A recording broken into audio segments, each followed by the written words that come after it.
I arrived at the restaurant for my fiancée's family dinner, but no one was there. She called and replied, "Oh, we moved it to last night. I thought you knew." So I took the $100,000 check I'd prepared for her daughter's college fund out of my pocket and tore it up. When my fiancé found out, I arrived at the restaurant 20 minutes early, dressed better than I usually ever bothered to dress, holding my shoulders the way I did before a dangerous stunt. Loose, ready, controlled. That was the irony of my life. I knew exactly how to prepare for a car rollover, a stair fall, a wire yank, a fire gag. But I had no idea how to prepare for humiliation delivered in a soft, casual voice by the woman I was supposed to marry. My name is Merlin. I'm a stuntman. I make a living taking hits, crashing through glass, getting thrown off balconies, and walking away, if the day goes well. People think men like me are reckless, fearless, built from something harder than everyone else. They're wrong. The men who survive in my profession are the ones who respect pain. We study it, we predict it, we learn exactly how much force the body can absorb before something breaks. For real, that night, standing under the warm glow of expensive restaurant lighting, with a reservation for 8 and an envelope in my inside pocket, I learned that emotional pain is the only kind you can't rehearse for. The hostess gave me a polite smile when I said the reservation name. Then she frowned at the screen. "I'm sorry, sir. I don't see it." I smiled back because that was what I did when things started slipping out of place. "Could it be under Elaine?" I asked. She checked again. "No, sir." That was the first moment I felt it, something small and cold moving under my ribs. I stepped aside and pulled out my phone. Elaine answered quickly, almost too quickly. "Hey," I said. "I'm here, but they can't find the reservation." Silence. Then she said, in the same tone someone might use to mention milk on the grocery list, "Oh, we moved the dinner to last night. I thought you knew." I didn't say anything. The restaurant around me seemed to dim and sharpen at the same time. A waiter carrying wine. A couple leaning close over candlelight. Somebody laughing near the bar. Every sound suddenly too clear. "You moved it," I said finally, "to last night." "Yeah, my mother wanted to do it sooner, and my sister had something with the kids tonight. I thought Lily texted you." She didn't. Another pause, then a sigh. "Merlin, please don't make this into a whole issue." That sentence hit harder than I expected. I lowered my voice. "I'm standing alone in the restaurant where your family invited me. And you're telling me not to make it into an issue?" In the background, I heard a woman's voice. Probably her sister. "Is he seriously upset?" Elaine covered the phone for a moment, then came back colder. "It was just family dinner," she said. "It wasn't about you. There are moments when something inside you stops bleeding and turns to ice instead. That was one of them. It wasn't about you." I looked down at the envelope in my hand. A certified check for $100,000. I had arranged it in secret. It was for Lily's college fund. I hadn't told anyone because I wanted to make it special. I wanted to hand it to her at dessert. Maybe after a toast. Maybe after her mother got teary-eyed talking about how proud she was. I wanted one pure moment of generosity. Something that would say, "I am here. I am serious. I am building a future with you people." Instead, I was standing alone in a restaurant while they ate without me the night before. "Okay," I said. "Okay," she repeated. "Yeah," I said. "Okay." I ended the call. For a few seconds, I just stood there, holding the envelope, feeling stupid in a way I hadn't felt since I was young, and broke and desperate to be taken seriously by people with more polish than me. Then I took the check out, folded it once, and tore it in half. My hands didn't shake. That was the frightening part. I tore it again and again. Small pieces, white scraps falling into my palm like dead skin. I took them to the restroom and dropped them into the trash. As I washed my hands, I stared at my reflection. Broad shoulders, broken nose that had healed a little crooked, scar near my hairline, another at the chin. The face of a man who had walked away from explosions, bar fights on camera, and one motorcycle slide that should have killed him. And yet I had still somehow believed I could buy my way into a family that had never really wanted me there. I drove home in silence, no music, no calls, no yelling, just silence, and the taste of humiliation in the back of my throat. Elaine and I had been together a little over 2 years. We met on a streaming series. I was doubling the lead actor for fight scenes and a rooftop jump. She was there consulting on production design for a few episodes, because the original designer had walked off after a blowout with the producers. She was elegant in that way some women are even when they're angry. Clean lines, controlled expression, expensive taste that never looked flashy. She was divorced, had one daughter, and carried herself like someone who was always 3 seconds away from handling a crisis. I admired that. At first, she admired me too. She said she liked that I was steady, that I didn't flinch under pressure, that I knew how to stay calm while everyone else panicked. It made me feel seen in a way I hadn't expected. Most people hear stuntman and think one of two things. Either they imagine a reckless idiot who never grew up, or they treat you like a disposable part from someone else's movie. A body thrown into danger so the real star can stay pretty. Elaine made me feel like more than that, at least in the beginning. Then, I met her family. Her mother, Judith, was elegant and poisonous, the kind of woman who could insult you in a silk blouse and pearls, then look surprised if you noticed. Her father, Raymond, was loud and dismissive, the sort of man who believed speaking confidently was the same as being right. Her sister, Claire, smiled when she was cruel, which somehow made it uglier. Lily, her daughter, was harder to read. 19, bright, talented, a little spoiled in subtle ways. She wanted to study costume design and genuinely had the skill for it. I'd seen her sketches. She had an eye. I tried with all of them. I showed up to birthdays, dinners, graduation events, holiday lunches, random backyard gatherings. I smiled through jokes about Hollywood people.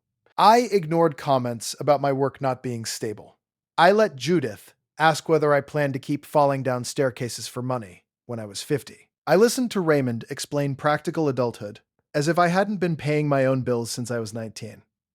Every time I reacted, even mildly, Elaine would do the same thing later. They didn't mean it that way.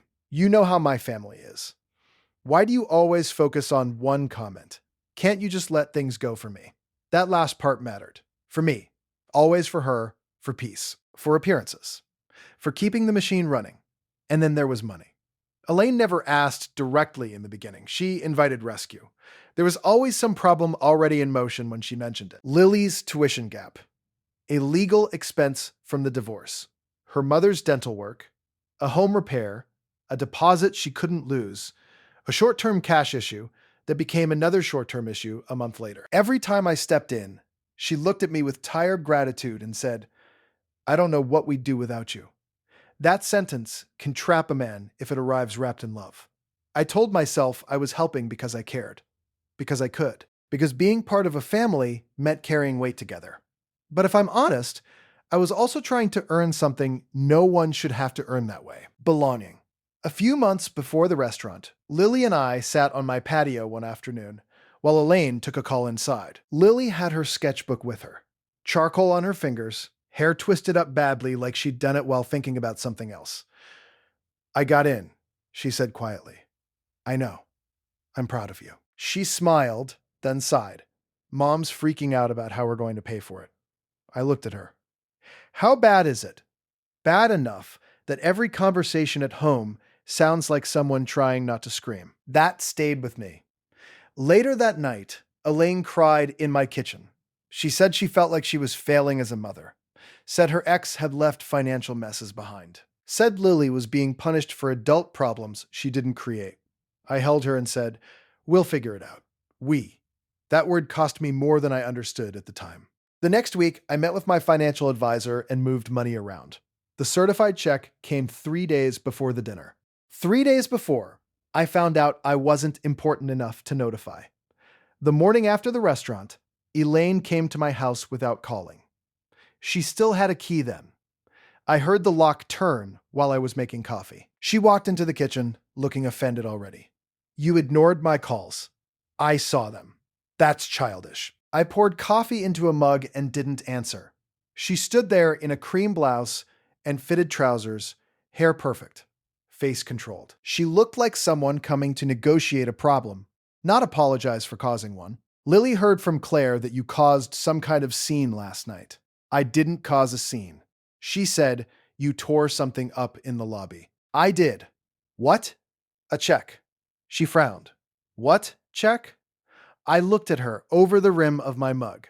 A certified check for $100,000 for Lily's college fund. The silence that followed was the first honest thing between us in a long time. She went pale. You're serious? Yes. Oh my God. I waited. Then she said exactly what I should have expected, though part of me still hoped for better. Why would you do that? Not. You were going to do that for her. Not.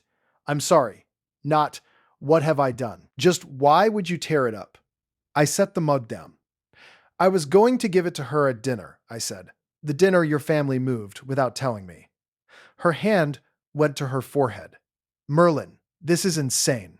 No, this is clear. You destroyed a $100,000 gift because you were upset. Upset, I repeated. Yes, upset. Hurt feelings. A misunderstanding. I laughed once. It wasn't pleasant. You left me standing in a restaurant alone like an idiot. It was a scheduling issue.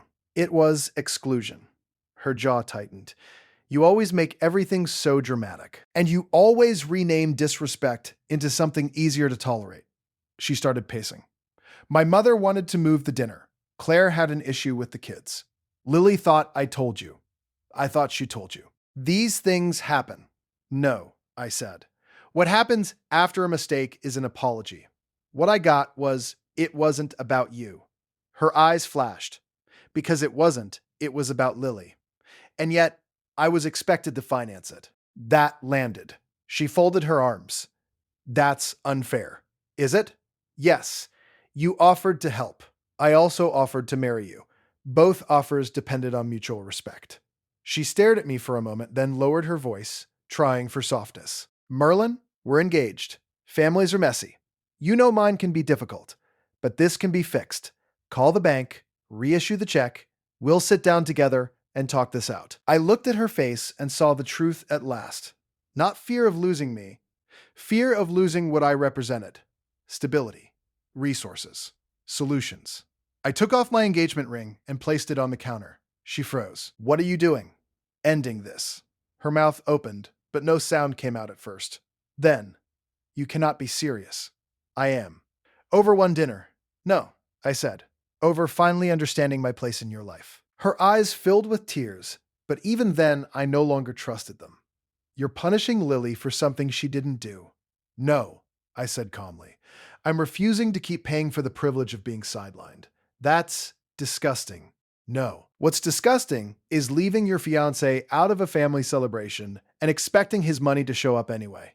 She recoiled as if I'd slapped her. What am I supposed to tell Lily? The truth, I said. Try it for once. That made her angry in a way the breakup hadn't. Her whole face changed. You always act like you're better than everyone else. I didn't answer. My parents were right about you. She snapped. You don't know how to be part of a real family. That should have hurt. Instead, it brought relief because finally it was plain. Finally, no one was pretending. Take your key off your ring before you leave. Her hand shook as she pulled it free. She threw it on the counter so hard it bounced once. You're going to regret this. No, I said. I'm not. She grabbed the engagement ring and left. I stood alone in my kitchen afterward, and the first thing I felt was not heartbreak. It was relief so deep it frightened me. The fallout came fast. Lily texted first. Mom says you ended things over a misunderstanding. I stared at the message, then wrote back, No, I ended things because I finally understood I wasn't family. I was useful. She replied almost at once. Were you really bringing me a check? I actually laughed out loud. Not because it was funny, because of course that was the first question. Yes, I wrote. A minute later. Why would you tear it up? I put my phone down and walked away from it. By afternoon, Judith called. I hope you're pleased with yourself, she said before I even spoke. Hello to you too. How dare you manipulate Lily this way? Manipulate. Yes. Offering something like that and then destroying it because you felt slighted. I leaned against the counter. Your daughter excluded me from dinner. Oh, don't be absurd. Plans changed. And no one told me. You're a grown man. Must everything become a wound?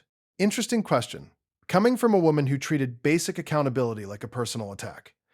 If I intended to help Lily, she said icily, I should have done it regardless. That's not generosity, I said. That's entitlement, she inhaled sharply. You were never quite the right fit for this family. There it was, elegant poison, finally undiluted. Thank you, I said. For what? For saying it clearly. I hung up. Claire texted next.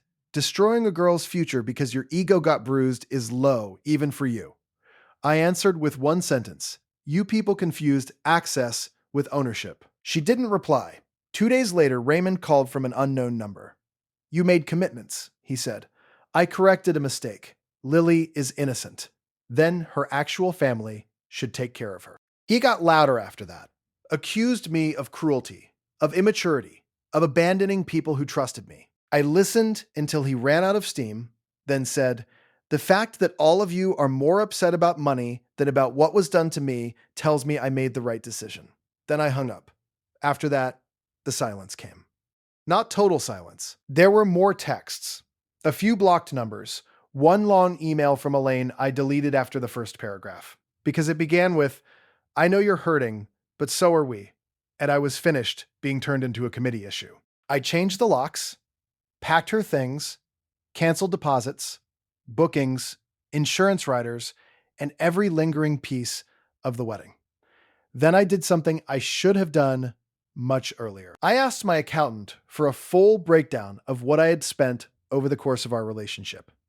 The numbers came in a spreadsheet the next afternoon. I opened it with a beer in my hand and had to set the beer down halfway through because I suddenly felt sick.